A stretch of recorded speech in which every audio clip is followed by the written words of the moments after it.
বছর বয়সে আমি মা হারাইছি। হুজুর আমার এই জীবনে আমার হার কেউ নাই।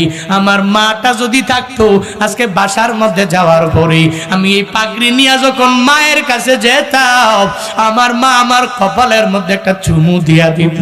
আমি মায়ের সামনে গেলে আমার মা দুইটা হাত রবের দরবারে বাড়াইয়া আমি সন্তানের জন্য কি সুন্দর করে দোয়া করে দিত। ওই সন্তানের কান্নার আওয়াজ উপস্থিত জনতারাও চোখের পানি ফালাইয়া কান্না করে।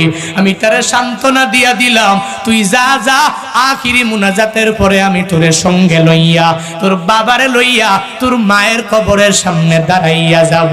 বয়ান আমি শেষ করে দিলাম, মুনাজাত শেষ হয়ে গেল।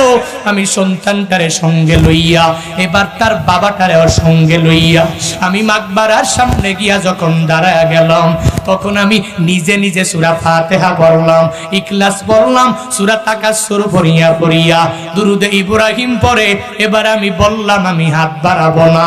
আজকে হাত বাড়াবে এই যে কবরের মধ্যে শায়িত যে